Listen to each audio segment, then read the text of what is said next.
Episode की शुरुआत में हमें कुछ समय पहले का सीन दिखाया जाता है जब सुकुना ने शहर पर मीटियोर गिराया था और उसके मलबे में कुसाकाबे कहीं खो गया था। लेकिन पांडा अपना गोरिल्ला मोड एक्टिवेट कर उसे ढूंढ निकालता है। कुसाकाबे को लग रहा था कि ये सब यूजी ने किया है, लेकिन पांडा उसे एक्सप्लेन करता है कि वो यूजी नहीं बल्कि सुकुना था। पर कुसाकाबे कहता है कि यूजी का अपने शरीर पर उतना कंट्रोल नहीं है जितना इन लोगों ने उसे बताया था, और अब तो गोजो भी जा चुका है। तो अगर हायर अप्स अब यूजी को फांसी देने की बात करेंगे तो कुसाकाबे उन्हें जरूर सपोर्ट करेगा। उसके हिसाब से भी यूजी को मार देना चाहिए। दूसरी तरफ मलेशिया के एक होटल के कमरे में हम मैमे और उयुई को देखते हैं। वो जापान छोड़कर भाग आए थे। मैमे को अचानक किसी का कॉल बैक आता है और मैमे उन्हें बताती है कि सूडोगेतो ने उसे मार ही दिया था, लेकिन उयुई की टेक्निक का यूज कर वो वहाँ से भाग निकले। मैमे इन्हें एडवाइस देती है कि वो तुरंत ही अपने सारे जापानीज स्टॉक्स और टोक्यो की प्रॉपर्टी को बेच दे। वो खुद भी अपने सारे पैसे यहाँ की करेंसी में बदलवा चुकी है, क्योंकि शिबुया कांड की वजह से जापान का शेयर मार्केट और इकोनॉमी बुरी तरह से गिरने वाली है। इससे आसपास के देशों को भी बहुत नुकसान होगा। मैंने ये सब इन्फॉर्मेशन इसलिए बताती है ताकि ये आदमी फ्यूचर में उसका भी फायदा करवाए। इधर शिबुया स्टेशन में चोजो को अब भी फ्लैशबैक आ रहे थे, जिनमें वो यूजी को अपने भाइयों के साथ देख रहा था। चोजो अब उठ खड़ा होता है और कहता है कि उसे जाना होगा ताकि वो पता लगा सके कि आखिर यूजी है कौन। कहानी अब वापस प्रेजेंट में आती है। यूजी ने माहितो को मार ही दिया था, लेकिन तभी यहाँ पर सूडोगेतो आ जाता है। यूजी गेतो को देखते ही उसे गोजो को वापस करने को कहता है और उसकी तरफ भागता है, लेकिन सूडोगेतो अपने पास से एक कैटफिश कर्स को बाहर निकालता है जो कि जमीन के अंदर चली जाती है। इसके बाद यूजी के पैरों तले जमीन खिसक जाती है और वो एक बड़े से गड्ढे में गिरने लगता है, लेकिन अगले ही पल वो खुद को जमीन पर पाता है, जैसे कि वो सब सिर्फ यूजी का भ्रम था। सूडोगेतो कहता है कि कर्स मैनिपुलेशन टेक्निक के कई फायदे हैं। वो जितने चाहे उतने कर्स स्पिरिट्स को अपने इशारों पर नचा सकता है। वो चाहे तो उन सबको एक साथ भी बाहर निकाल सकता है। यूजी फिर से गेतो पर अटैक करने जाता है, लेकिन सेंटिपिड्स का झुंड उसे पीछे धकेल देता है और वापस उस बड़े से गड्ढे में गिराने लगता है। पर यूजी फिर से जमीन पर जाके गिरता है। सूडोगेतो का मानना था कि पिछले साल की नाइट परेड में गेतो यूता को आराम से हरा सकता था अगर गेतो के पास उसके सारे कर्स स्पिरिट्स होते तो। जैसा कि हम जानते हैं कि गेतो ने 1000 से ज्यादा स्पिरिट्स को परेड में भेजा हुआ था। खैर, यूजी की हालत खराब हो गई थी और वो फिर से सूडोगेतो से गोजो मांगता है। जो देख सूडोगेतो बोलता है कि सुकुना के वेसल में दम तो है। माहितो पीछे से सूडोगेतो पर अटैक करने की कोशिश करता है, पर कोई फायदा नहीं होता। माहितो ने पहले ही भांप लिया था कि सूडोगेतो का प्लान कुछ और ही है और वो उसकी मदद नहीं करने वाला। सूडोगेतो अब माहितो पर अपनी टेक्निक यूज करता है और उसे भी एक छोटे से गोले में बदल देता है। सूडोगेतो अब यूजी को मैक्सिमम टेक्निक के बारे में बताता है। मैक्सिमम सबसे पावरफुल टेक्निक होती है, बिल्कुल डोमेन एक्सपेंशन की तरह, और कर्स मैनिपुलेशन की मैक्सिमम टेक्निक का नाम है उजुमाकी। ये टेक्निक उसकी सारी कर्स स्पिरिट्स को कंबाइन करके सुपर कंडेंस कर्स एनर्जी निकालती है, जिससे वो अपने दुश्मन पर अटैक कर सकते हैं। इतना कहकर सूडोगेतो हंसने लगता है क्योंकि वो सुगुरु गेतो की तरह एक्ट करने लगा था। सूडोगेतो आगे कहता है कि शुरू में उसे ये उजुमाकी टेक्निक बेकार लगती थी क्योंकि इसमें वो कर्सेस को कंट्रोल नहीं कर सकता, पर वो गलत था, क्योंकि जब उजुमाकी में सेमी ग्रेड 1 और उससे ऊपर की कर्स स्पिरिट्स यूज की जाती है तो उनकी टेक्निक खुद सूडोगेतो यूज कर सकता है। दोस्तों, बेसिकली कर्स से अटैक करवाने की जगह गेतो अब खुद उन कर्सेस की पावर्स यूज कर पाएगा। इतना कहकर सूडोगेतो माहितो को निगल जाता है और इसी के साथ माहितो हमेशा के लिए खत्म हो जाता है। अब सूडोगेतो देखता है कि ठीक उसके ऊपर मोमो अपनी झाड़ू पर उड़ रही थी। मोमो लालटेन से अपने दोस्तों को सिग्नल देती है, जिसे देख कैमो समझ जाता है कि दुश्मन ठीक मोमो के नीचे है और वो गेतो पर कर्स एनर्जी से भरे तीरों की बारिश कर देता है, लेकिन सूडोगेतो उन सब से बच जाता है। तभी माई गेतो पर स्नाइपर राइफल से गोली चलाती है, लेकिन गेतो उसे भी ब्लॉक कर देता है। ये देख सूडोगेतो को अच्छा लगता है कि आम इंसानों के हथियार सॉर्सरर्स के खिलाफ यूज किए जा रहे हैं। वहीं इधर मीवा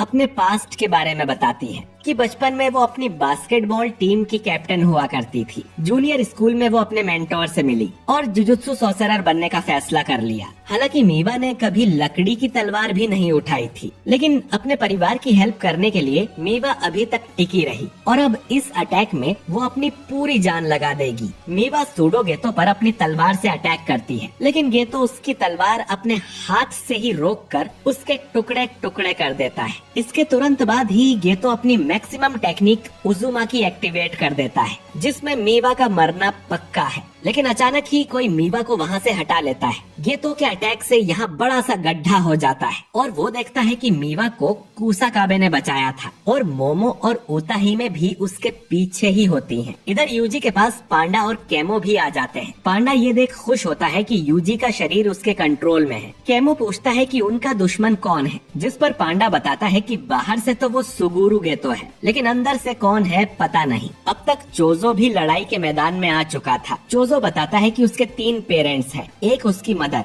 दूसरा वो कर्स स्पिरिट जिसने उसकी मदर को प्रेग्नेंट किया और तीसरा वो कमीना सॉर्सरर जिसने उसकी मदर को टॉर्चर किया और डेथ पेंटिंग्स बनाई। चोजो अब पहचान गया था कि वो कमीना कोई और नहीं बल्कि ये सूडो गेतो है और इसका असली नाम है नोरितोशी केमो। ये सुन पांडा कंफ्यूज हो जाता है क्योंकि केमो तो उनके दोस्त का भी नाम है, लेकिन उताहिमे बताती है कि चोजो जिस नोरितोशी की बात कर रहा है वो केमो क्लैन पर लगा एक दाग है, इतिहास का सबसे शैतानी सॉर्सरर। यानी गेतो के अंदर जो नोरितोशी है उसकी उम्र 150 साल से भी ज्यादा है, जिससे कुसाकाबे समझ जाता है कि ये इतना पावरफुल क्यों है। सूडो गेतो बोलता है कि नोरितोशी तो उसके ढेर सारे नामों में से एक है। अब चोजो गुस्से में सूडो गेतो की तरफ बढ़ने लगता है क्योंकि वो उसे उसके ही छोटे भाई यूजी को मारने के लिए उकसा रहा था, लेकिन तभी उनके बीच उराउमे आ जाती है और चोजो को वहीं रुकने का बोलती है। चोजो की कर्स टेक्निक का एक साइड इफेक्ट ये था कि वो अपने भाइयों को सेंस कर सकता था क्योंकि उनकी रगों में एक ही खून है। इसीलिए जब वो दोनों मारे गए थे तब चोजो को तुरंत पता चल गया था और जब चोजो की लड़ाई यूजी से हुई थी तब भी चोजो को सेम ऐसी ही फीलिंग आई थी, यानी कि चोजो और यूजी का आपस में खून का रिश्ता है और वो दोनों भाई हैं। तो चोजो को अब अपने बड़े भाई होने का फर्ज पूरा करना होगा और वो यूजी को बचाने के लिए अपनी जान लगा देगा। चोजो अब ब्लड मैनिपुलेशन से उराउमे पर अटैक करता है जिससे वो बाल बाल बचती है। इसके बाद चोजो सूडो गेतो पर भी अटैक करता है, लेकिन गेतो एक कर्स निकाल कर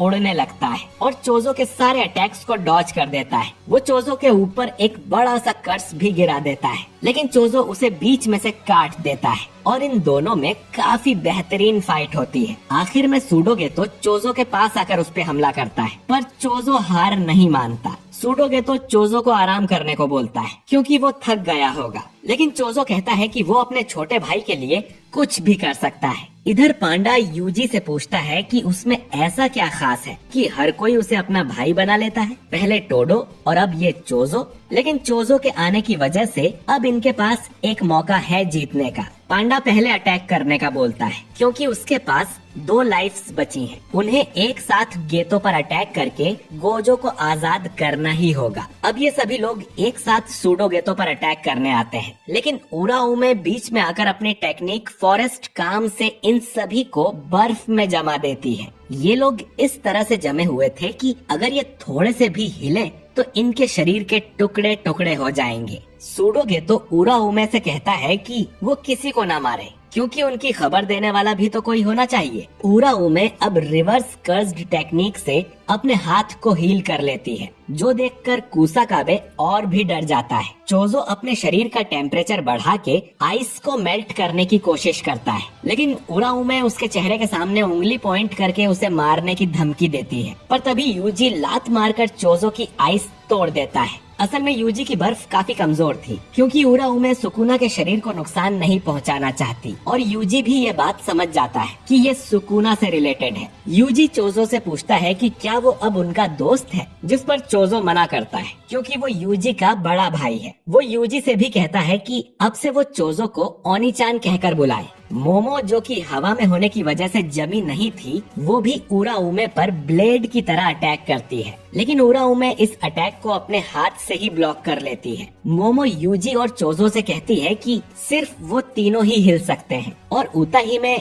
कोई अटैक रेडी कर रही है, तब तक इन्हें लड़ना होगा। उरा उमे अब गुस्सा हो जाती है और कहती है कि सिर्फ यूजी ही जिंदा रहेगा तो भी काफी है और बाकी सबको वो मार देगी। उरा उमे फिर से आइस अटैक करती है जिसमें सभी जम जाते हैं। इसके बाद वो बड़े और नुकीले टुकड़े आसमान से सभी के ऊपर गिराती है, जिनसे उनकी मौत पक्की थी। लेकिन अचानक ही कोई इन टुकड़ों को तोड़ देता है। यूजी अपनी आंखें खोल देखता है कि उसके सामने स्पेशल ग्रेड सॉर्सरर यूकी खड़ी थी। वो गेतो से फिर से वही सवाल करती है जो उसने कई सालों पहले किया था कि उसे किस टाइप की लड़कियां पसंद हैं। और ये एपिसोड यहीं पर एंड हो जाता है। तो दोस्तों ये एपिसोड तो मुझे बहुत ही अच्छा लगा और खासकर चोजो और गेतो की फाइट कमाल की थी। बाकी अब स्पेशल ग्रेड सॉर्सरर यूकी भी लड़ाई के मैदान में आ चुकी है। आपको मैं याद दिला दूं कि सिर्फ 4 लोग ही स्पेशल ग्रेड सॉर्सरर हैं, जिनमें गेतो मर चुका है, गोजो सील्ड है, यूता दूसरे देश में है और सिर्फ यूकी ही बची थी। तो क्या यूकी सूडो गेतो को हरा पाएगी?